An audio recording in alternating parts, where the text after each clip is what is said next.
Hey there, everybody. Thanks for joining me for another one-man review. Today I've got a very, very strange book that I grabbed from Austin English at Domino Comics. I saw him post it on Twitter and thought it looked really interesting. And it's a beautiful book, but I really don't know what to make of it. So I'm just going to kind of show it off and give a description of what it is, and people can decide for themselves what they think this is all about. But this is by Henriette and Henriette, I think is how you pronounce the artist name, Valium. So an underground artist. I had to do some research on Henriette Valium after reading this book and kind of further confirmed some of my suspicions maybe, but it seems like a very kind of edgelord type of underground cartoonist figure is the best I could get. But anyways, this is NIT NIT and the Pink Lambda Mystery. I think you can tell by the inclusion of Hergé put in there phonetically, and just the art on the cover and the kind of lettering and everything, that this is obviously a parody of Tintin, but it's a very strange, I don't even know how it's made, but it's a very strange like collage effort in a sense. And you'll see here, this is an Hergé album, characters, DK Lee Say by Valium. I don't know what that means. And then here it says illustrated with the 21 fag photos of Henriette and Remy. And I'm not sure exactly what that means. I think that means they're using some of these, but there's definitely more than 25 images that have been appropriated in this book. So anyways, you get some introduction to the characters, and then you just jump into the Pink Lambda mystery. The story actually is, for how surreal the book is, the story is pretty linear. You can follow along with what's happening, but also, you know, there's some resource, this Crastoil gas and oil company that they're trying to get. But what this resource is and kind of those type of things about the story are a little obscure to me. So you can read it through. It's not just like total rambling nonsense, but it's also definitely strange. You get a sense of the art here, which is very cut and paste looking, like obviously coming from Tintin, but the way that it's put together doesn't just seem like straight computer collage to me. This seems actually like these have all been traced, maybe even on tracing paper, and then colored either on the tracing paper or on the back of the paper. I'm not sure. It seems to me like this is largely made physically and then scanned and, you know, kind of assembled in the end possibly, but it could be done all physical, because each panel has this like secondary image behind it that's hard to interpret. You get the sense that it's still stuff ripped from Tintin books, but they always look like they have this vellum over top of them. So that makes me think that these are probably also tracings that have then been hand painted, because it looks like a watercolor ink or gouache or something like that. So I think this might be a clear piece of plastic painted on top, and maybe it's painted on top of the vellum, I'm not sure, then put over the background image. But that's what it seems like to me. It seems very handmade. So that aspect of it is really gorgeous, and compositionally is really fun to look at, but I don't know that it adds much to anything. One thing I did notice while I was reading that I thought was a really interesting kind of effect of how these were all put together is that a lot of times it seemed like it wasn't necessarily the proper character in the panel to follow what was happening in the story, like the person that was saying something, or you'll get like Tintin show up in a couple places within the panel. But when you're reading it, I find this always with comics, that I'm reading the words and then I'll maybe stop to look at the pictures if they really, really catch my attention. But the pictures you kind of just absorb while you're going, and you can stop and look at them and pick them apart if you want. But they kind of happen in the periphery, like the absorption of that information can happen in the periphery, and I think that's what makes comics read really fast, is you're kind of absorbing the image while you're reading. So it was an interesting effect in this book where because there's these weird chopped up images and there's characters that are collaged together out of what looks like, drawings of other, like this one here, there's a police officer character, but they're holding a bottle, but there's also a Tintin inside of it. So the characters like overlap in weird cubist fashions, like right here too.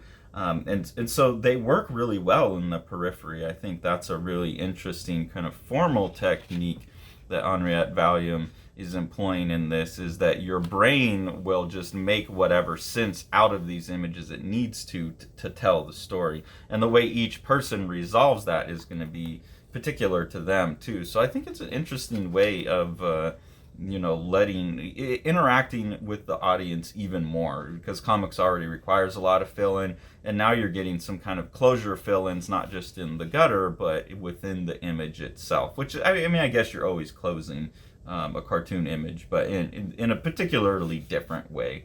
And then I think also upon close inspection, you could maybe get extra juice out of it, like here's a character inside of a character's head, here's like two Tintin next to each other.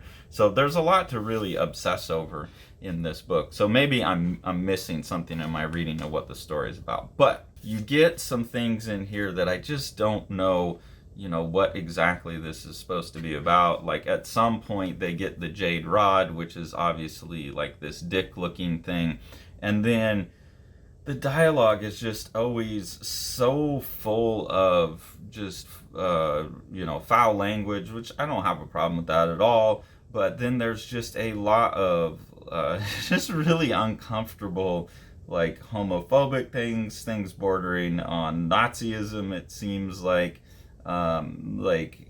just, I don't know, just a lot of edgy kind of things, calling everyone fags, Dick Fuckhole founded in the cellars of the Deep Stud, and Dick Fuckhole was lying naked, a very bound to the young Humilio Herbandes, H. Valium, the artist, in trial by Casterman for integral plagiarism. I think that's funny, since this is all plagiarism. NIT NIT and some homosexuals international criminal network of Arab fags dismantled. So it's just got all of this stuff that seems like it's really pushing the buttons of the people who are going to get outraged about things. It seemed, and I know that there's just like a edgelord kind of thing where it's done to seem ironic, or I think there's a lot of it where it's intended to maybe be a criticism of Tintin in the Congo and some of the racist characters and stuff that are in the Tintin, but there's nothing in here, like, you have not always been a fanatic fag. My pederasty made me a pariah. So it seems like my impression of this book is that this is someone who's using irony to hide sincerity. That's kind of what it is. It seems like an ironic, like, attempt to take down Tintin and call Tintin out for the problems in it, but by going so much further, by making the art so different, like combining it together, which is supposed to be the look of like the ironic reappropriation, right? But it just seems all like a cover for Henriette Valium. That was the sense I was getting while I was reading it, not knowing him or his work. It just seemed like a chance for him to be edgy. When I went to figure out who this is afterwards, like a brief kind of overview mentioned that he threw out swastikas a lot in his artwork as well. So like I said, I did a very brief reading about this guy, but I'm curious if anyone else knows more about this artist, like what the other books are like and stuff, because like I said, my impression is this is some kind of like alt-right edgelord kind of character using left-wing appropriation and recontextualization irony strategies to hide their actual intentions. That's my feeling about this book. And then back here you get an interview made for the Crap Shit Fuck Project, the Pink Lambda mystery, and this is words taken from Mademoiselle Laure Felon at the Fried Tournesol of Point Vailloux, Laval in July of 2017. But I don't know, it just doesn't make sense. you do get, here you have Tintin here with these racist characters. It's interesting to see a different stylistic approach here as well. These kind of big key images.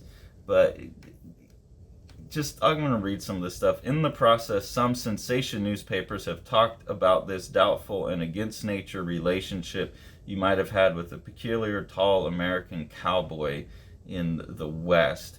And I think that, they're setting that up. It's pretty obvious who it is. And then you get the page flip here, and you have like Tintin is in a relationship with Lucky Luke. And again, it's just butt fuck. He too was drinking like a pig at the time. Just kind of all this fucking bastard. I just eat some shit. Like this spewing. It almost feels like Tourette's. Maybe that's what this is. It's like Tourette syndrome in a book. I will shit tax. But in the pink Lambda, wasn't it for you some fucking dirty shit copying?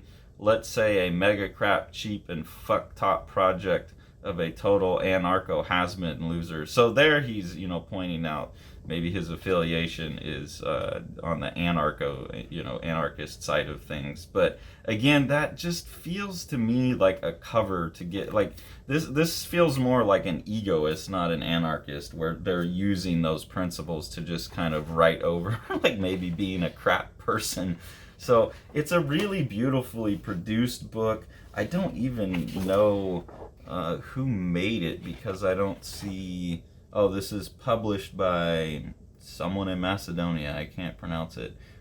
So I don't know what company this is. crnaheronica.com. So I don't even know the publisher on this, but I got it from Domino Comics. They had it in stock. I don't know if they have more. But anyway, really beautiful book. As much as the dialogue that I have read sounds like kind of beatnik nonsense, it does have a followable story, but the dialogue is largely like all of this. You got to shut your fucking mouth. Why these masks? Yo, you bitch. Yeah, it's that kind of stuff. But you can read it. So it's hard to give a recommendation on this book. I just find it to be a very curious project.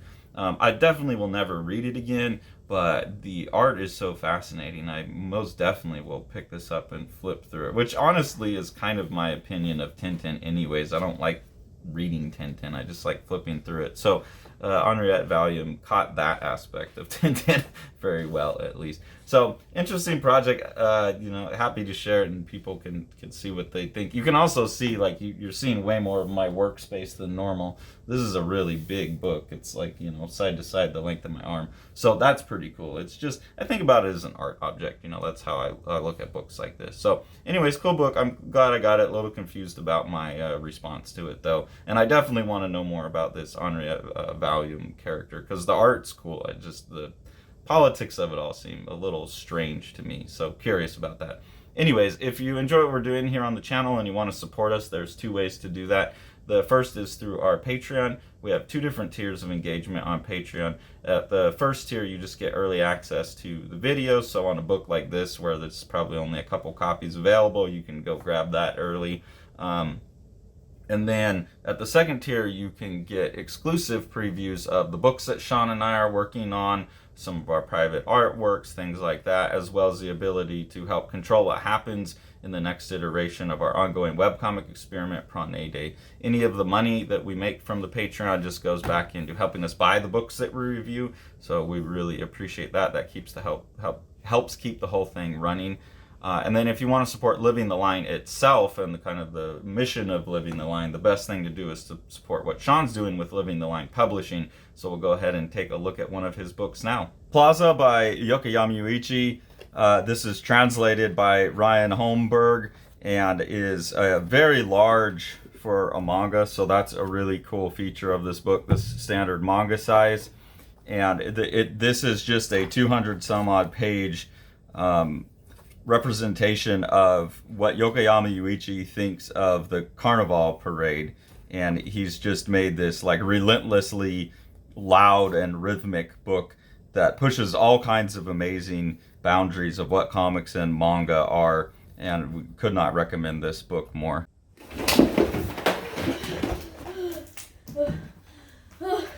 Like and subscribe. and hit the bell, please, so Carson can finish reading his books and let me go home.